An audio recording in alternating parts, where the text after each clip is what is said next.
Last few months, Pakistan has been hit by the worst flooding in the country's modern history.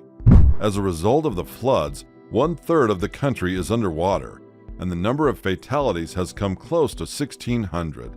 According to some estimates, the flooding has affected an additional 33 million people, which is equivalent to approximately 15% of Pakistan's total population. The preliminary assessments made by the government place the cost of the damages at more than $10 billion, but the devastating conditions state that the losses can easily cross the $30 billion mark. As a result of the fact that many of the areas affected by the flooding are still underwater and are blocked off from the rest of the country, it is expected that the actual amount of damages will be significantly higher than these preliminary estimates. Before the floods, Pakistan was already in the midst of a serious economic crisis. The country was having trouble keeping a healthy balance of payments and was experiencing a current account deficit that was continually growing. The country had just begun to make a slow but steady recovery from the aftershocks of the pandemic, as well as the impact of interruptions to global supply chains. In 2019, Pakistan had been participating in the International Monetary Fund, or IMF, bailout program. Consequently, the country's populace has been subjected to severe austerity measures in order for the country to get the bailout. In August, Pakistanis were confronted not only by the floods, but also by a projected inflation rate of 24 to 27%, linked to the loss of oil subsidies and an increase in energy consumption charges by the government in order to comply with the criteria imposed by the International Monetary Fund, or IMF. The initial projections for this year's growth in GDP were set at 5%, but those projections have since been reduced to just 2% for the current fiscal year. The agricultural industry in Pakistan, which accounts for approximately 38% of the country's workforce and generates 23% of the country's gross domestic product, has taken a considerable beating as a result of the floods. The United Nations estimate that the floods have caused damage to about 800,000 farm animals, as well as 2 million acres of agricultural land, including crops and orchards. It is estimated that between 80 and 90% of Pakistan's crops have been wiped out, which has had a particularly negative effect on the country's most important food sources and export commodities, such as rice, wheat, sugarcane, mango trees, date palms, and vegetables like chilies, onions, and tomatoes. Cotton harvests have also taken a significant beating. The textile sector in Pakistan is primarily reliant on the cotton growth within the country, as Pakistan is the 5th largest producer of cotton in the world. Even only textile exports on their own are a significant contributor to the country's accumulation of foreign exchange reserves. The fact that cotton, wheat, and vegetables would have to be imported in order to satisfy domestic demand as a result of the damage done to the agriculture sector will put an additional strain on the country's modest foreign reserve holdings. The torrential rains, which started about the middle of June, have had a devastating impact on the majority of the Sindh province as well as the dry regions of the Balochistan and southern Punjab.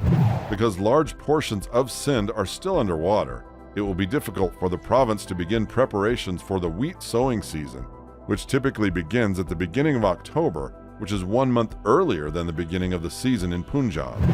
The province of Sindh is Pakistan's 2nd largest producer of wheat after Punjab.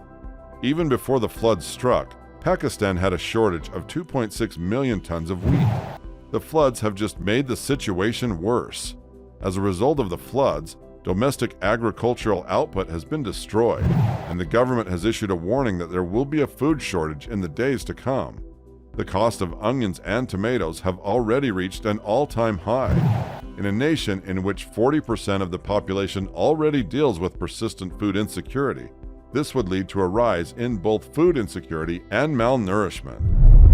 The Secretary General of the United Nations, Antonio Guterres, stated that the floods have caused over $30 billion in economic losses to Pakistan. While in Pakistan for a 2-day show of solidarity, Guterres appealed to the world community for assistance in the aftermath of the devastating floods that have devastated over 33 million people and inundated 1/3 of the country. The Secretary General, who was speaking at the National Flood Response Coordination Center, or NFRCC, alongside Prime Minister Shehbaz Sharif, stated that Pakistan needs massive financial support in order to respond to this crisis because initial estimates placed the losses at around $30 billion. Guterres also stated that there was no memory of anything similar to what has happened as a result of the impact of climate change in Pakistan, and he added that the number of losses and victims was appalling. That was said in conjunction with the statement that there was no memory of anything similar to what had happened. The numbers are shocking, to say the least, but more than the figures, I see the families that have lost their loved ones, houses, harvests, and jobs, and are living in horrible situations, he added. The government of Pakistan needs to take some decisive action in order to mitigate the damage caused by climate change and improve the country's resilience in the face of future climate-related disasters of a similar nature. Because it poses not just a threat to Pakistan's national security, but also to the country's very existence, combating climate change should be the top priority for the government in the years to come. As a result of rising temperatures, many of the cities are becoming uninhabitable, while floods are becoming more common in the more rural areas of the country. It would be necessary to make investments in disaster management, sustainable initiatives for urban and rural development, and for the construction of an economy that is more inclusive and robust against the effects of climate change. Since the provinces lack the resources to produce the necessary revenue for this fiscal year, the central government must also promptly renegotiate the IMF bailout package. Increased funding for strategies to adapt to and mitigate the effects of climate change is an example of a long-term strategy. Sustainable urban design and restrictions on building on floodplains and other low-lying areas can help. Averting the possibility of food insecurity in the future can be aided by adopting Pakistan's agricultural industry to climate change. Although it will be challenging to foresee natural disasters, further study of shifting weather and temperature trends and the dissemination of this information could help farmers plan their planting and harvesting in light of the new conditions. In conclusion, in the wake of the terrible floods, Pakistan should actively engage with the international community and groups working on climate change to raise awareness about the existential threat it confronts as a direct result of climate change. At the upcoming COP27 summit, Pakistan will have the opportunity to justify its position and make its case that while producing less than 1% of the world's total carbon emissions, it is paying the price for the activities of all the developed world.